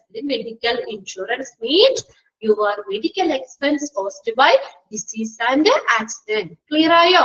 ആക്സിഡൻസോ ഡിസീസോ മൂലം ഉണ്ടാകുന്ന നമുക്ക് വരുന്ന എക്സ്പെൻസ്, മെഡിക്കൽ എക്സ്പെൻസ് പാലിക്കുക എന്നതാണ് ഹെൽത്ത് ഇൻഷുറൻസ് എന്ന് പറയുന്നത്. ഇനി അടുത്ത് നോക്കിയേ, നമ്മളിപ്പോ ഏതാണ് HR നിങ്ങൾക്ക് പഠിക്കേണ്ടത് അവിടെ എംപ്ലോയർ ഒക്കെ പഠിച്ചില്ലേ? അതുപോലെ ചില കാര്യങ്ങൾ പഠിക്കുമ്പോൾ അതുമായിട്ട് റിലേറ്റ് ചെയ്തിട്ടുള്ള ടേംസ് നമ്മൾ ആദ്യം പഠിക്കണം. ബേസിക് നമ്മളിപ്പോ സ്കൂളിൽ ചെല്ലുമ്പോൾ ആദ്യം തന്നെ നമ്മൾ വലിയ വാക്കുകൾ സെന്റൻസ് ആണ് എഴുതാൻ പോണേ. ആദ്യം അക്ഷരങ്ങളല്ലേ പഠിക്കുക അല്ലേ? ഒരേ അക്ഷരങ്ങളായിട്ട് നമ്മൾ പഠിച്ചു വയ്ക്കും, എന്നിട്ടാണ് അത് ചേർത്തിട്ട് വാക്കുകൾ എഴുതുന്നത്. അങ്ങനെയല്ലേ? ഇതുപോലെ നമ്മൾ ഈ ഒരു ചാപ്റ്റർ പഠിക്കുമ്പോൾ ഇതുമായിട്ട് ബന്ധപ്പെട്ട് വരുന്ന ടേംസുകൾ ആദ്യം മനസ്സിലാക്കണം. ഓക്കെ, അതിനകത്ത് ഫസ്റ്റ് നമുക്ക് പഠിക്കുന്നതാണ് ഇൻഷുർഡ്. നോക്കിയേ, the insured INSURED is a person or business that get the compensated if the loss occur. വ്യക്തമാക്കി മനസ്സിലാക്കി വെക്കുക കേട്ടോ. ആരാണ് ഇൻഷുർഡ് എന്ന് പറയുന്നത്? ആരാ? is a person, is the person or business. ഒരു വ്യക്തി ആവാം അല്ലെങ്കിൽ ഒരു ബിസിനസ് ആവാം. that get compensated if the loss occur. നമുക്ക് നഷ്ടം വരുമ്പോഴേ നമ്മള് അതിന്റെ ആ നഷ്ടപരിഹാരം ലഭിക്കുന്ന വ്യക്തിയാണ് ഇൻഷുർഡ് എന്ന് പറയുന്നത്. ഇൻഷുറൻസിൽ ഇൻവോൾവ് ചെയ്തിരിക്കുന്ന രണ്ട് പാർട്ടികള് ആണ് ഇൻഷുർഡ് എന്ന് പറയുന്നത്, ഇൻഷുററും. നമുക്ക് പഠിക്കാം കേട്ടോ. എന്താണ് നഷ്ടം ലഭിക്കുന്ന വ്യക്തി? ഇപ്പൊ ഞാനൊരു ഇൻഷുറൻസ് എടുത്തു. അപ്പോ എനിക്കൊരു അപകടം പറ്റി, ഞാൻ ഹോസ്പിറ്റലിലായി. എനിക്ക് ഇൻഷുറൻസ് കമ്പനി എനിക്ക് നഷ്ടപരിഹാരം തരും. എനിക്ക് ഹോസ്പിറ്റലിൽ ചെലവായ തുക ആ കമ്പനി എനിക്ക് തരും, ഇൻഷുറൻസ് കമ്പനി തരും. അപ്പൊ നമുക്ക് ഉണ്ടാകുന്ന നഷ്ടം, ആ നഷ്ടപരിഹാരം ലഭിക്കുന്ന ആളാണ് ഇൻഷുർഡ്. ക്ലിയർ ആയോ? അപ്പൊ എനിക്ക് കിട്ടും അല്ലേ? Insured means the insured company insured. Okay, ഒന്ന് ശ്രദ്ധിച്ചേ, ഇത് വ്യക്തമാക്കി വെക്കട്ടെ. ഇൻഷുർഡ് എന്ന് പറഞ്ഞ ആരാണ്? അണ്ടർലൈൻ ചെയ്യുക വേണം. The person or business that get the compensated if the loss occur. ഒന്ന് ശ്രദ്ധിച്ചേ, ആരാണ് ഇൻഷുർഡ് എന്ന് പറഞ്ഞ? ആരാണ്? നമുക്ക് നഷ്ടപരിഹാരം ലഭിക്കുന്ന വ്യക്തിയാണ്, കമ്പനി അല്ലാട്ടോ. അതായത് നമ്മൾ നഷ്ടപരിഹാരം ലഭിക്കുന്ന വ്യക്തി. ഞാൻ ആ ഹോസ്പിറ്റലിൽ പോയി കിടന്നേ, എനിക്കാണ് നഷ്ടം പറ്റിയത്, എനിക്ക് നഷ്ടപരിഹാരം ആർക്ക് കിട്ടുന്ന? കമ്പനിന്ന്. ആർക്ക തന്നെ? എനിക്ക് തന്നെ. അപ്പൊ ഇൻഷുർഡ് ആരാണ്? ഞാനല്ലേ? ക്ലയന്റ്. ഓക്കെ, നഷ്ടപരിഹാരം ലഭിക്കുന്ന വ്യക്തിയാണ് ഇൻഷുർഡ് എന്ന് പറയുന്നത്. മാറിപ്പോകരുത്, അണ്ടർലൈൻ ചെയ്ത് വെച്ചത്. നഷ്ടപരിഹാരം ലഭിക്കുന്ന വ്യക്തിയാണ്. Insured is the person or business. വ്യക്തിയാകാം അല്ലെങ്കിൽ ബിസിനസ് ആവാം. ബിസിനസ്സിലും ഇൻഷുറൻസ് എടുക്കുന്നുണ്ടല്ലോ. ബിസിനസ്സിൽ വല്ല എന്തെങ്കിലും ഇതൊക്കെ പറ്റിപ്പോയി കഴിഞ്ഞാൽ അല്ലെ, എന്തെങ്കിലും ബിസിനസ്സിന് എന്തെങ്കിലും ഇതൊക്കെ പറ്റി ഇതായി കഴിഞ്ഞു കഴിഞ്ഞാല് നമുക്ക് ഇൻഷുറൻസ് കമ്പനി ആ ബിസിനസ്സിൽ നഷ്ടമായ പൈസ കൊടുക്കും അല്ലെ, ബിസിനസ് ഇൻഷുറൻസ് ചെയ്യുമ്പോൾ. അപ്പൊ അതാണ് ഒരു വ്യക്തിയാകാം അല്ലെങ്കിൽ ബിസിനസ്സോ. എന്താണ്? that get the compensated. Compensation കിട്ടുന്ന ആള്, നഷ്ടപരിഹാരം ലഭിക്കുന്ന ആളാണ്.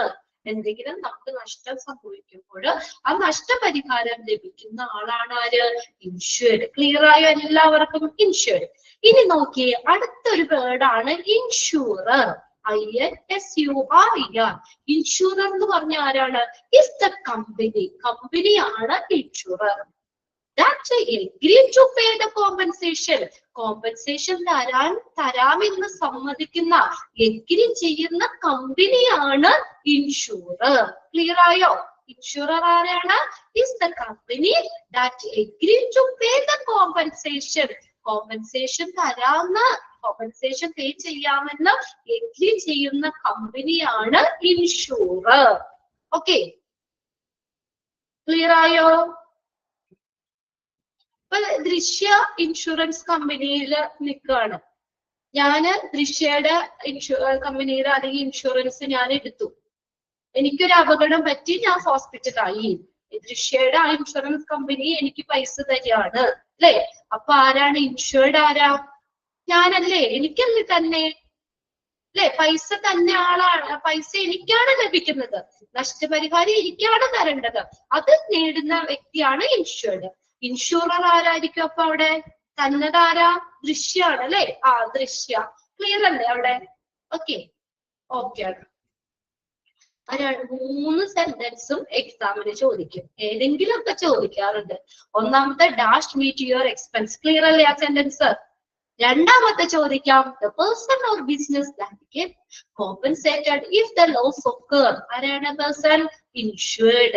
ഇനി കമ്പനി എന്ന് കണ്ടാൽ നിങ്ങൾ ഇൻഷുറർ എന്ന് ഓർക്കുക. അത്ര ഓർക്കാലോ? ഇൻഷുറർ എന്ന് പറഞ്ഞാൽ കമ്പനിയാണ്. that agree to pay the compensation. Compensation തരാമെന്ന് സമ്മതിക്കുന്ന ആ കമ്പനിയാണ് ഇൻഷുറർ. ക്ലിയർ ആണ്? ഇനി നോക്കിയേ, the money that is paid by the insured to the insurer is called a premium. Underline ചെയ്തോ? അങ്ങനെ തന്നെ ചോദിക്കും. is called a dash. എന്താ അതേ പറയുന്നത്? പ്രീമിയം എന്ന് പറയുന്നത്. the money that is paid by the insured. Insured എന്ന് പറഞ്ഞാൽ ഞാനാണ്. ഇൻഷുറൻസ് എടുക്കുന്ന ആളാണ് ഇൻഷുർഡ് അല്ലെ? ആ ഇൻഷുർഡ് ആർക്ക് കൊടുക്കും? കമ്പനിക്ക് കൊടുക്കും. ഇൻഷുറർക്ക് കൊടുക്കുന്ന പൈസയാണ്, പേ ചെയ്യുന്നതാണ് പ്രീമിയം. നമ്മൾ പൈസ കൊടുക്കൂലേ പ്രീമിയം? ഓരോ മന്ത്ലി ആയിട്ടോ അല്ലെ, ഹാഫ് ഇയർലി ആയിട്ടോ ഇയർലി ഒക്കെ ആയിട്ടോ ചെറിയ തുക നമ്മള് പ്രീമിയം കൊടുക്കൂലേ? ഇപ്പൊ നമ്മൾ അന്ന് പറഞ്ഞാണല്ലോ 5 ലക്ഷം രൂപയുടെ ഇൻഷുറൻസ് ആണ് എടുത്തേക്കുന്നത്. മന്ത്ലി എത്രയാ? 500 രൂപയോ? അത് പ്രീമിയം ആണ്, നമ്മൾ അടയ്ക്കുന്നതാണ്. ഓക്കെ, ഇൻഷുറൻസ് എടുക്കുന്ന ആളില്ലേ, അയാള് മന്ത്ലിയോ ഇയർലിയോ ഹാഫ് ഇയർലി ഒക്കെ ആയിട്ട് എന്താണ് കുറച്ച് ആ ഇൻഷുറൻസ് കമ്പനിക്ക് ഒരു തുക അടയ്ക്കൂലേ? ഇൻഷുറൻസ് കമ്പനിക്ക് നമ്മൾ, അല്ലാതെ വെറുതെ ഇൻഷുറൻസ് കമ്പനി നമുക്ക് കാശ് തരുമോ? നമ്മൾ ഒരു ചില തുക അടയ്ക്കും. അതിന്റെ അനുസരിച്ചിട്ടാണ് അല്ലെ ആ ഒരു എന്താ പറയാ ആ ഇൻഷുറൻസ് കവറേജ് എത്രയാണ്, എത്ര ലക്ഷത്തിന്റെ ഇൻഷുറൻസ് ആണ്, അതിനെ ബേസ് ചെയ്തിട്ട് പ്രീമിയം എമൗണ്ട് ഉണ്ടായിരിക്കും അല്ലെ? ഓരോ മാസവും നമ്മൾ അടയ്ക്കുന്നതാണ്. ഓക്കെ, ആ വ്യക്തി അടയ്ക്കുന്നതാണ്. ഇൻഷുറൻസ് എടുക്കുന്ന ആൾ അടയ്ക്കുന്ന പൈസയാണ് ഏത്? ഈ പ്രീമിയം എന്ന് പറഞ്ഞത്. ക്ലിയർ ആയോ? the money that is paid by the insured പേ ചെയ്യുന്നു. ആർക്ക്? to the insurer. കമ്പനിക്ക് അടയ്ക്കുന്ന പൈസ. ഓക്കെ ആണോ? ക്ലിയർ ആണോ? ഇൻഷുർഡ് ഇൻഷുററിന്, അതായത് നമുക്ക് ഇൻഷുറൻസ് എടുക്കുന്ന ആള് കമ്പനിക്ക് അടയ്ക്കുന്ന ആ തുകയാണ് പ്രീമിയം എന്ന് പറയുന്നത്. അതും അണ്ടർലൈൻ ചെയ്തു. ഇഷ്ടംപോലെ ക്വസ്റ്റ്യൻ ഉണ്ട് ഇതിനകത്ത്. പ്രീമിയം 4 നോട്ട് ചെയ്ത് വെച്ചില്ലേ? ഹെൽത്ത് ഇൻഷുറൻസ് എന്നുള്ളതിന്റെ ആ സെന്റൻസ് അണ്ടർലൈൻ ചെയ്യണം. ഇൻഷുർഡ് ആരാന്നുള്ളത് അണ്ടർലൈൻ ചെയ്യണം. ഇൻഷുറർ ആരാന്നുള്ളത് അണ്ടർലൈൻ ചെയ്യണം. അടുത്തതാണ് പ്രീമിയം. 4 ക്ലിയർ അല്ലേ? അണ്ടർലൈൻ ചെയ്ത് വെച്ചില്ലേ? ഇനി a health insurance policy is an agreement. ഇതൊരു എഗ്രിമെന്റ് ആണ്. ഹെൽത്ത് ഇൻഷുറൻസ് പോളിസി എന്ന് പറയുന്നത് ഒരു എഗ്രിമെന്റ് ആണ്. ആരൊക്കെ തമ്മിൽ? Between an insurer and an individual. അല്ലെ, ആ കമ്പനിയും ഒരു ഇൻഡിവിജ്വൽ അല്ലെങ്കിൽ ഗ്രൂപ്പ്, അവര് തമ്മിലുള്ള ഒരു എഗ്രിമെന്റ് ആണ്. That insurer agreed to provide specific health insurance cover at a particular premium. അല്ലെ, എന്താ ഒരു ഇൻഷുറർ എന്ന് പറഞ്ഞ കമ്പനിയാണ്. ഒരു കമ്പനി, ഇൻഷുറൻസ് കമ്പനി അല്ലെങ്കിൽ ഇൻഷുറർ ഒരു പ്രത്യേക പ്രീമിയത്തിൽ ഒരു നിർദ്ദിഷ്ട ഹെൽത്ത് ഇൻഷുറൻസ് പരിരക്ഷ നൽകാൻ സമ്മതിക്കുന്ന എഗ്രിമെന്റ് ആണ് ഹെൽത്ത് ഇൻഷുറൻസ് പോളിസി. നിങ്ങൾക്ക് എന്ത് അപകടം ഉണ്ടായാലും അത് അവർക്കടെ ഇൻഷുറൻസ് കവറേജിൽ പറയണ്ട കേട്ടോ. എത്ര രൂപ വരെ കിട്ടും, എന്തൊക്കെ അസുഖങ്ങൾക്ക് കിട്ടും, അല്ലെങ്കിൽ അങ്ങനെയുള്ള കാര്യങ്ങളൊക്കെ അവിടെ പറയുന്നുണ്ട്. അത് ഓരോന്നിന്റെയും വ്യത്യാസമുണ്ട്. അത് ഡീറ്റെയിൽ നമുക്ക് പഠിക്കാം. അപ്പൊ എന്തായാലും അങ്ങനെ എന്തെങ്കിലും ഇൻഷുറൻസ് നമ്മൾ എടുത്തു, നമുക്ക് എന്തെങ്കിലും അപകടങ്ങൾ പറ്റി, നമുക്ക് ഹോസ്പിറ്റലൈസ്ഡ് ആയി, അപ്പൊ അവര് എന്താ, നിങ്ങൾക്ക് അപകടം പറ്റി ഇത്ര രൂപ ഞങ്ങൾ തരാം, ഇൻഷുറൻസ് കമ്പനി നിങ്ങൾക്ക് ഇത്ര രൂപ തരും എന്ന് പറയുന്ന ഒരു എഗ്രിമെന്റ്. ഓക്കെ, അതാണ് ഹെൽത്ത് ഇൻഷുറൻസ് പോളിസി എന്ന് പറയുന്നത്. അതും അണ്ടർലൈൻ ചെയ്യാലോ. Dash is an agreement between the insurer and the individual. അത്രയും കാണുമ്പോഴത്തേക്ക് അറിയാലോ. ഓക്കെ, അതാണ് ഹെൽത്ത് ഇൻഷുറൻസ് പോളിസി എന്ന് പറയുന്നത്. അതും അണ്ടർലൈൻ ചെയ്തതാ. നിങ്ങൾക്ക് ഹോസ്പിറ്റലിൽ ചെലവായ എത്ര രൂപയാണ്, അത് ഞങ്ങൾ തരാം, ഇൻഷുറൻസ് കമ്പനി തരാം എന്ന് പറഞ്ഞ് ഒരു എഗ്രിമെന്റ് ആണ്. നമ്മളും ഇൻഷുറൻസ് കമ്പനിയും തമ്മിലുള്ള എഗ്രിമെന്റ്, അതായത് ഇൻഷുററും നമ്മളും തമ്മിലുള്ള ഒരു എഗ്രിമെന്റ് ആണ്. Okay, to agree to provide specific health insurance cover at a particular premium. ഒരു പ്രത്യേക പ്രീമിയത്തില്, അതായത് നമ്മൾ അടയ്ക്കുന്ന പൈസനെ ഡിപ്പെൻഡ് ചെയ്തിരിക്കും. അതിന്റെ എത്ര രൂപ ഇൻഷുറൻസ് എന്ന് വെച്ചാൽ അതിന്റെ എമൗണ്ടിനനുസരിച്ചായിരിക്കും ആ പ്രീമിയം നമ്മൾ അടയ്ക്കേണ്ടി വരിക. അതിനെ ബേസ് ചെയ്തിട്ട് ഇത്ര രൂപ ആദ്യം നമ്മൾ തരാം എന്ന് പറഞ്ഞ ഒരു എഗ്രിമെന്റ്. ഓക്കെ, ഇൻഷുററും ഇൻഷുർഡും തമ്മിലുള്ള എഗ്രിമെന്റ് ആണ് ഹെൽത്ത് ഇൻഷുറൻസ് പോളിസി. അതും അണ്ടർലൈൻ ചെയ്തത്. ഇനി അടുത്തതാണ് ക്ലെയിം. CLAIM, claim. എന്താണ് claim? A person's request for payment by an insurer of a loss covered by their policy. എന്താണ് അപ്പൊ ക്ലെയിം എന്ന് പറയുന്നത്? എന്താണ്?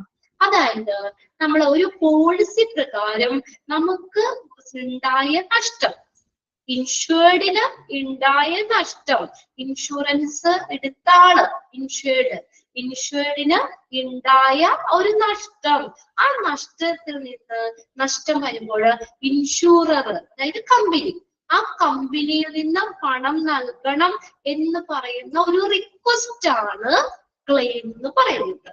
A person's request for payment നമുക്ക് കിട്ടണം, എനിക്ക് ഇത്ര രൂപ നഷ്ടം തന്നെ എന്ന് പറഞ്ഞ് ആ റിക്വസ്റ്റ് ആണ് by an insurer, payment by an insurer of a loss covered by policy. ഒരു പോളിസി പ്രകാരം നമുക്ക് സംഭവിച്ച നഷ്ടത്തിന് ഒരു ഇൻഷുറർ അല്ലെങ്കിൽ കമ്പനിയിൽ നിന്ന് പണം നൽകണമെന്നുള്ള ഒരു വ്യക്തിയുടെ റിക്വസ്റ്റ് ആണ് ക്ലെയിം എന്ന് പറയുന്നത്.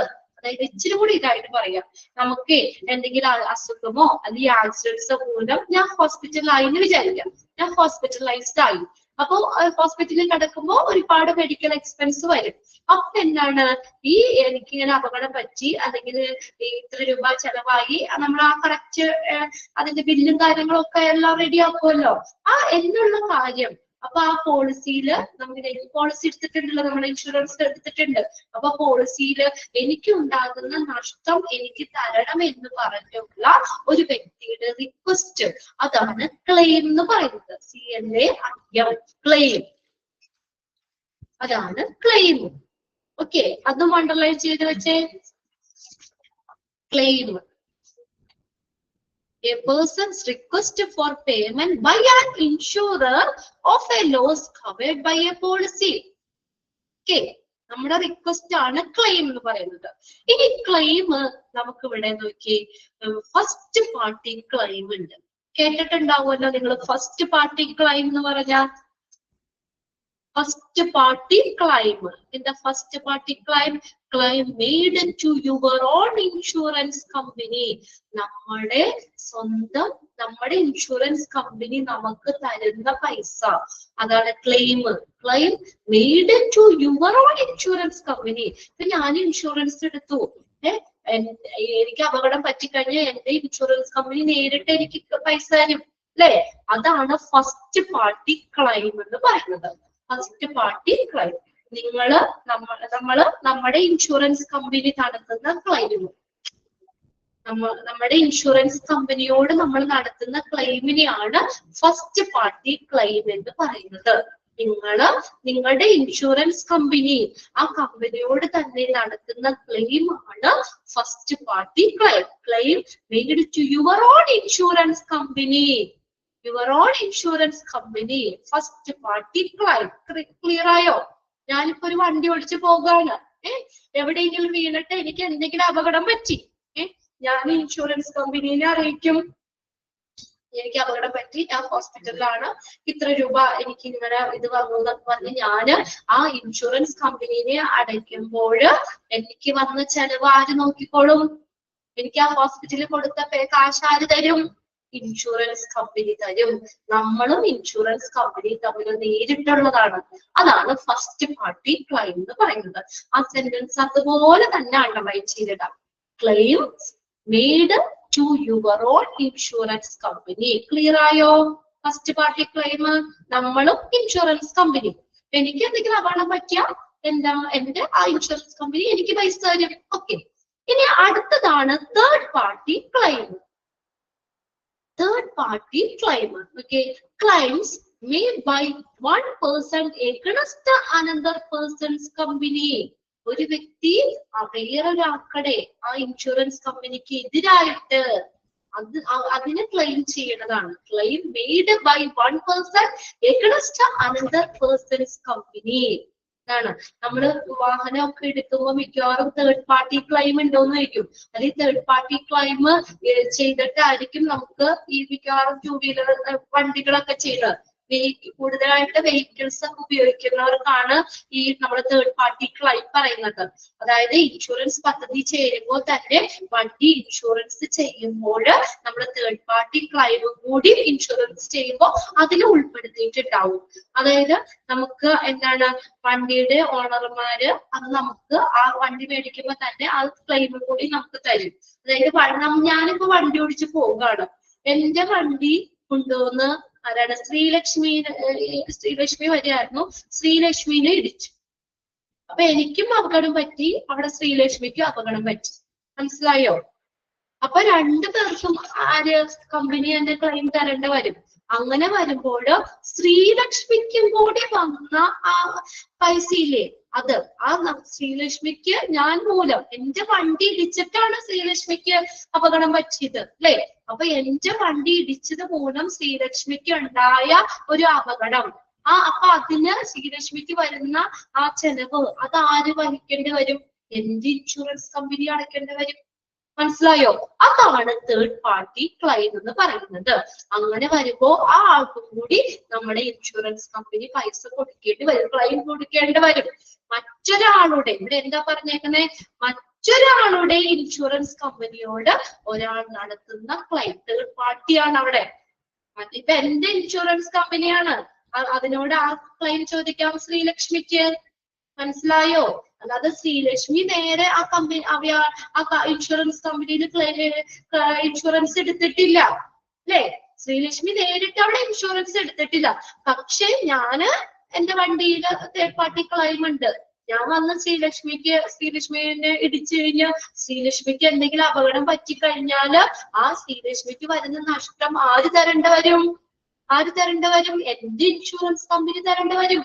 കാരണം എന്താ, തേർഡ് പാർട്ടി ക്ലെയിം ഉണ്ട്, മൂന്നാമതൊരാളല്ലേ അല്ലേ. ഞാനും ഇൻഷുറൻസ് കമ്പനിയും, മൂന്നാമതൊരാളാണ് ശ്രീലക്ഷ്മി അവിടെ. ആ ശ്രീലക്ഷ്മിക്ക് വരുന്ന ചെലവും കൂടി എന്റെ ഇൻഷുറൻസ് കമ്പനി അഫോർഡ് ചെയ്യേണ്ടി വരും. അതാണ് തേർഡ് പാർട്ടി ക്ലെയിം എന്ന് പറയുന്നത്. ഒന്ന് അണ്ടർലൈൻ ചെയ്ത് വെച്ചേ. Claim made by one person against another person's company. മറ്റൊരാളുടെ ഇൻഷുറൻസ് കമ്പനിയോട് ഒരാൾ നടത്തുന്ന ക്ലെയിം. ക്ലിയർ ആയോ? മറ്റൊരാളുടെ ഇൻഷുറൻസ് കമ്പനിയോട് ഒരാൾ നടത്തുന്ന ക്ലെയിം, അതാണ് തേർഡ് പാർട്ടി ക്ലെയിം എന്ന് പറയുന്നത്. ഓക്കെ, എല്ലാവർക്കും മനസ്സിലായോ? ശ്രീലക്ഷ്മിനെ അല്ല ബിന്ദുവിനെ ഇടിക്കാട്ടോ, അതുല്യനെ ഇടിക്കാം, കാവ്യനെ ഇടിക്കാം, രശ്മിനെ ഇടിക്കാം, ആരെ വേണമെങ്കിലും ഇടിക്കാം. പക്ഷെ എന്റെ ഇൻഷുറൻസ് കമ്പനി പൈസ തന്നോളും. ഞാൻ തേർഡ് പാർട്ടി ക്ലെയിം അല്ലെങ്കിൽ എന്തെങ്കിലും. ഓക്കെ അല്ലേ? ക്ലിയർ അല്ലേ? അത് ഇന്ന് നമ്മൾ എടുത്തതുണ്ടല്ലോ, സങ്കടം വരുന്നുണ്ടോ? അവിടെ കരച്ചിലൊക്കെ വന്നിട്ടുണ്ടല്ലോ. ഞാൻ വെറുതെ പറഞ്ഞാട്ടോ, അങ്ങനെ ആരും ഒന്നും ഇടിപ്പിക്കില്ല. ഓക്കെ, എന്തായാലും നിങ്ങൾക്കത് മനസ്സിലാവാൻ വേണ്ടി ഒരു എക്സാമ്പിൾ അങ്ങ് പറഞ്ഞു എന്നുള്ളതാണ് തേർഡ് പാർട്ടി ക്ലെയിം. അതായത് ശ്രീലക്ഷ്മി അവിടെ നേരിട്ട് ഇൻഷുറൻസ് ഒന്നും മെഡിക്കൽ ഇൻഷുറൻസ് ഒന്നും എടുത്തിട്ടില്ല. പക്ഷെ ഞാൻ എന്റെ വണ്ടിക്ക് തേർഡ് പാർട്ടി ക്ലെയിം ഉണ്ട്. ഇപ്പൊ ഞാൻ വന്ന് ശ്രീലക്ഷ്മിനെ ഇടിച്ചു കഴിഞ്ഞാലും ശ്രീലക്ഷ്മിക്ക് വരുന്ന ആ ചെലവ് എന്റെ ഇൻഷുറൻസ് കമ്പനി അഫോർഡ് ചെയ്തോളും. ഇതെല്ലാരും ഇന്ന് തന്നെ വായിച്ചു വെക്കണം കേട്ടോ. ഇതെല്ലാരും നമുക്ക് ഇഷ്ടംപോലെ ഓപ്ഷൻ ഒബ്ജക്റ്റീവ് ക്വസ്റ്റ്യൻസ് ചോദിക്കാനുള്ളത്, ഓരോന്നും ചോദിക്കാം. ഓക്കെ, ഇതിങ്ങനെ തന്നെ ചോദിക്കും. Claim made to your own insurance company is known as. ഏത് ക്ലെയിമാ? First party claim. The claim made by one person against another person's company. അതേതാണ്? Third party claim. ഓക്കെ, ഇനി ക്ലെയിം എന്താണ്? ഇതെല്ലാം ചോദിക്കാം കേട്ടോ, ഇതെല്ലാം അണ്ടർലൈൻ ചെയ്ത് വെക്കാം. ഇനി അടുത്തത് നോക്കിയ ഡി എന്ന് പറഞ്ഞാൽ എക്സ്ക്ലൂഷൻ ആണ്. എക്സ്ക്ലൂഷൻ എന്ന് പറഞ്ഞാൽ എന്താ? ഒഴിവാക്കുക. Exclusion. Specific condition or circumstances enlisted in the policy that are not covered by the policy risk the possibility of a loss. എന്താ പറഞ്ഞേക്കുന്നത്? എക്സ്ക്ലൂഷൻ എന്ന് പറഞ്ഞാൽ എന്താ? എക്സ്ക്ലൂഡ് ചെയ്യാന്ന് വെച്ചാൽ ഒഴിവാക്കുക എന്നുള്ള മീനിങ് ആണ്. ഒരു പ്രത്യേക സാഹചര്യം അല്ലെങ്കിൽ എന്താണ്? സർക്കംസ്റ്റാൻസസ്. എൻലിസ്റ്റ് ചെയ്യാന്ന് വെച്ചാൽ ചേർക്കുക. ഇന്ന പോളിസിയിൽ ചേർത്തിട്ടുള്ളതും എന്നാൽ പോളിസിയിൽ ഉൾപ്പെടുത്തിയിട്ടുള്ളതും എന്നാൽ പോളിസി റിസ്കില് ഉൾപ്പെടുത്താത്തതുമായിട്ടുള്ള ചില അവസ്ഥ, അതാണ് എക്സ്ക്ലൂഷൻ എന്ന് പറയുന്നത്. ഉദാഹരണം ഞാൻ പറയാം. ചില കാരണങ്ങൾ കൊണ്ട് നമ്മൾ ഒഴിവാക്കിയത്, അതായത് ഇപ്പൊ ഞാൻ 1,00,000 രൂപ വരെയുള്ള ഇൻഷുറൻസ് ഞാൻ എടുത്തു. അപ്പൊ അതിനകത്തൊരു ടേംസ് ആൻഡ് കണ്ടീഷൻ ഉണ്ടാവും. 1,00,000 രൂപ വരെയും വരുന്ന ചിലവുകള് ഇൻഷുറൻസ് കമ്പനി എടുക്കും. ബാക്കി 1,50,000 രൂപ ആയി കഴിഞ്ഞാൽ ബാക്കി 1,00,000 രൂപ നമ്മൾ എടുക്കേണ്ട വരും. ഉണ്ടോ? അതാ സ്പെസിഫിക് കണ്ടീഷൻ ഉണ്ട് അവിടെ. 1,00,000 രൂപ വരെയുള്ള ചിലവുകൾ കമ്പനി എടുക്കും, ഇൻഷുറൻസ് കമ്പനി എടുക്കും. അതിനുശേഷം വരുന്ന ചിലവുകളുടെ എക്സ്പെൻസ് നമ്മൾ കൊടുക്കേണ്ടി വരും. അങ്ങനെയുള്ളതാണ് പോളിസിയിൽ ചേർത്തിട്ടുള്ളതും എന്നാൽ പോളിസി റിസ്കില് അതിന് ഉൾപ്പെടുത്താത്തതുമായിട്ടുള്ള പ്രത്യേക സർക്കംസ്റ്റാൻസസ് അല്ലെങ്കിൽ കണ്ടീഷൻ, അതാണ് എക്സ്ക്ലൂഷൻ. അതും കൂടി നോട്ട് ചെയ്തിടാം. ഇനി നോക്കിയേ, health insurance is A type of insurance coverage that covers the cost of an insured individuals medical and surgical expenses. Underline ചെയ്ത് വെച്ചേ. എന്താണ് ഹെൽത്ത് ഇൻഷുറൻസ് എന്ന് പറഞ്ഞാൽ? Is A type of insurance coverage, ഒരു തരത്തിലുള്ള ഇൻഷുറൻസ് കവറേജ് ആണ്. That covers, ഇത് എന്ത് ചെയ്യുന്നു? കവർ ചെയ്യുന്നു cost of an insured. Insured ആരാണ്? ഇൻഷുർഡ് ആരാണ്? നമ്മൾ പറഞ്ഞല്ലോ, ഇൻഷുർഡ് ആരാണ്? നമ്മൾ ഇൻഷുറൻസ് എടുക്കുന്ന ആള്, ആ വ്യക്തി. Cost of an insured individual medical and surgical expenses. Insured ചെയ്ത വ്യക്തി, അയാളുടെ മെഡിക്കൽ സർജിക്കൽ എക്സ്പെൻസുകള്, ചികിത്സാ സംബന്ധമായിട്ടുള്ള സർജറി സംബന്ധമായിട്ട് വരുന്ന ചെലവുകള് ഉൾക്കൊള്ളുന്ന ഒരു തരം ഇൻഷുറൻസ് കവറേജ് ആണ് ഹെൽത്ത് ഇൻഷുറൻസ് എന്ന് പറയുന്നത്. സെന്റൻസ് ഡെഫിനിഷൻ അങ്ങനെ പഠിക്കണ്ട. Dash is a type of insurance coverage that covers the cost of an insured individual medical and surgical expense. അത് കാണുമ്പോൾ തന്നെ അറിയാലോ ഹെൽത്ത് ഇൻഷുറൻസ് ആണ്. മെഡിക്കൽ സർജിക്കൽ എക്സ്പെൻസ് വഹിക്കുന്ന ഒരു ഇൻഷുറൻസ് കവറേജ്. ക്ലിയർ അല്ലേ? അത് ഹെൽത്ത് ഇൻഷുറൻസ്. ഇനി നോക്കിയേ, മെഡിക്ലൈം ഇൻഷുറൻസ്. മെഡിക്ലൈം ഇവിടെ ആരൊക്കെ എടുത്തിട്ടുണ്ടല്ലോ? മെഡിക്ലൈം അല്ലെ? മെഡിക്ലൈം ഉണ്ട്. എന്താണ് മെഡിക്ലൈം എന്ന് പറഞ്ഞാൽ? Is a cover. ഞാൻ എടുത്തിട്ടുണ്ട് രേഷ്മയ്ക്ക് അറിയാലോ. അപ്പൊ എന്താ മെഡിക്ലൈം ഇൻഷുറൻസ് എന്ന് പറഞ്ഞാൽ? Is a cover which look after the hospitalisation expense. ഹോസ്പിറ്റലിൽ വരുന്ന ചെലവുകൾ നോക്കുകയാണ്. Based on maximum sum insured of the insured with the regard to the following situation. അത് നോക്കിയേ, എന്താണ്? നമുക്ക് ഇൻഷുറൻസ് ഇൻഷുർഡ് ചെയ്ത ആള്, ഇൻഷുർഡ് ചെയ്ത വ്യക്തിയുടെ പരമാവധി ഇൻഷുറൻസ് ചെയ്ത തുകയെ അടിസ്ഥാനമാക്കിയിട്ട് ഹോസ്പിറ്റൽ ചെലവ് നോക്കുന്നു. അല്ലെ? മാക്സിമം നമുക്കത് എക്സ്പെൻസ് നമുക്ക് കിട്ടൂല insurance കമ്പനിന്ന്. Is a cover which look after hospitalization expense. ഹോസ്പിറ്റലിൽ വരുന്ന ചെലവുകൾ നോക്കുന്നു. ബേസ്ഡ് ഓൺ എന്തിന് ബേസ് ചെയ്ത്? Maximum sum insured of the insured with the regard to the following situation. ഈ സിറ്റുവേഷൻസ് ഉണ്ടോ? ആ സിറ്റുവേഷൻസിനെ അടിസ്ഥാനമാക്കിയിട്ട് മാക്സിമം എക്സ്പെൻസ്, ഹോസ്പിറ്റൽ എക്സ്പെൻസ് നോക്കുന്നു. അതാണ് മെഡിക്ലൈം ഇൻഷുറൻസ് എന്ന് പറയുന്നത്. നോക്കിയേ, മെഡിക്ലൈം ഇൻഷുറൻസ്. Mediclaim insurance. എന്തൊക്കെയാന്ന് നോക്കിയാ കാര്യങ്ങൾ നോക്കിയേ, ഏതൊക്കെ സിറ്റുവേഷൻ ആണ് നോക്കിയേ. In the event of A sudden illness, പെട്ടെന്ന് വരുന്ന രോഗങ്ങള്, ആ ഒരു event. In the event of an accident, ഒരു ആക്സിഡന്റ്, അപകടം, അങ്ങനെ. In the case of any surgery required in respect of any disease which has arisen during the policy period, policy, ആ policy കാലയളവില് ഉണ്ടായ എന്തെങ്കിലും രോഗം, അതിന് ആവശ്യമായ ഏതെങ്കിലും സർജറിക്ക് നമുക്ക് ഹോസ്പിറ്റൽ എക്സ്പെൻസ് തരും. In the case of surgery, എങ്ങനെയാണ് എന്തെങ്കിലും ചെയ്തതല്ല, ആ പോളിസിയുടെ കാലയളവിൽ നടത്തിയ സർജറി ഉണ്ടാവും. Required in the respect of any disease which has arisen during the policy period. Policy കാലയളവില് ഉണ്ടായ എന്തെങ്കിലും രോഗം, അതിന് ആവശ്യമായ ഏതെങ്കിലും സർജറി, അതിന് വരുന്ന എക്സ്പെൻസ്. ഈ സിറ്റുവേഷൻസിൽ മെഡിക്ലെയിം ഇൻഷുറൻസ് കവറേജ് കിട്ടും അല്ലെ. In the event of a sudden illness, in the event of an accident, in the case of any surgery, policy കാലയളവില് ഉള്ളത്. ഓക്കെ, അതിനകത്ത് മെഡിക്ലെയിം ഇൻഷുറൻസ് എന്താ നോക്കാം. ഏതൊക്കെ സംഭവ സിറ്റുവേഷൻസിലാണ് നമുക്കത് കിട്ടുക എന്നുള്ളത്, അത് ഒന്ന് വായിച്ചു വെക്കുക, ABC. ഇനി നെക്സ്റ്റ് വരുന്നത് ഇൻഷുറൻസ് ഫേംസ്, സ്ഥാപനങ്ങളാണ് ഇന്ത്യയിലെ. വേറെ ഒന്നും വേണ്ട, ഈ സ്ഥാപനങ്ങളുടെ പേരൊന്ന് പഠിച്ചു വെക്കണം. മേജർ 1R പ്രധാനപ്പെട്ടതാണ് കേട്ടോ. അപ്പൊ ആ 3 കാര്യങ്ങളും ഒന്ന് നോട്ട് ചെയ്ത് വെച്ചേനെ കേട്ടോ. In the event of a sudden illness, in the event of an accident, in the case of any surgery. ഈ 3 കാര്യങ്ങളാണ് ഈ ഇൻഷുറൻസില്, മെഡിക്ലെയിം ഇൻഷുറൻസ് പദ്ധതിയിൽ വരുന്നത്. ആ 3 കാര്യങ്ങൾ ഏതാന്ന് നോക്കാം. മെഡിക്ലെയിം ഇൻഷുറൻസ് പദ്ധതിയിൽ വരുന്ന 3 കാര്യങ്ങൾ. ഓക്കെ, ഇനി ഇൻഷുറൻസ് ഫേംസ് ഇൻ ഇന്ത്യ. ഇന്ത്യയില് പ്രധാന മേജർ 1 ആട്ടോ. ഇന്ത്യയിലെ എല്ലാ ഇൻഷുറൻസ് സ്ഥാപനങ്ങളുടെ പേരില്ലേ അവിടെ. മേജർ 1 പ്രധാനപ്പെട്ട ഇൻഷുറൻസ് ഫേംസ്. ഈ പേരുകൾ നിങ്ങളൊന്ന് വായിച്ചു വെക്കുക, ഡീറ്റെയിൽ ഒന്നും വേണ്ട. ഒന്ന് നോക്കിയേ. Aviva Life Insurance, major insurance firms in India ആട്ടോ. ഏതൊക്കെയാ? Aviva Life Insurance, Bajaj Allianz, Bajaj Allianz, Bharti AXA, Bharti AXA. അടുത്തത് ICICI Prudential, Max New York, Met Life India. ആ കമ്പനിയുടെ പേരുകൾ മാത്രം ഒന്ന് നോക്കിയാൽ. സ്ഥാപനങ്ങളാണ്, ഇൻഷുറൻസ് ഫേംസ് ആണ്.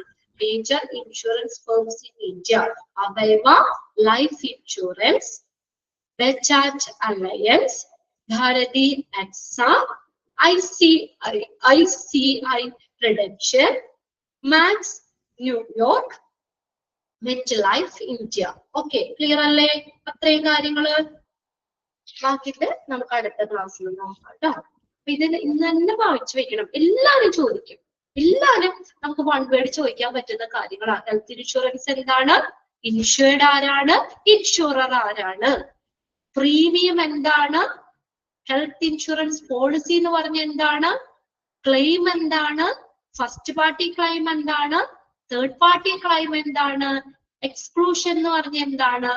ഹെൽത്ത് ഇൻഷുറൻസ് എന്ന് പറഞ്ഞ എന്താണ്? മെഡിക്ലെയിം ഇൻഷുറൻസ് എന്ന് പറഞ്ഞ എന്താണ്? ഇനി മെഡിക്ലെയിം ഇൻഷുറൻസിൽ ഉൾപ്പെടുത്തിയിരിക്കുന്ന പരിധിയിൽ വരുന്ന 3 കാര്യങ്ങൾ. Insurance firms.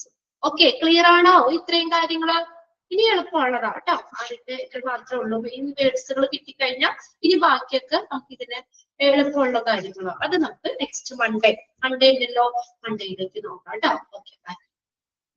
Thank you. Next ക്ലാസ്സിൽ ഇനിയിപ്പോ നെക്സ്റ്റ് സാറാണോ നിങ്ങൾക്ക് ജോയിൻ ചെയ്യൂ കേട്ടോ. നെക്സ്റ്റ്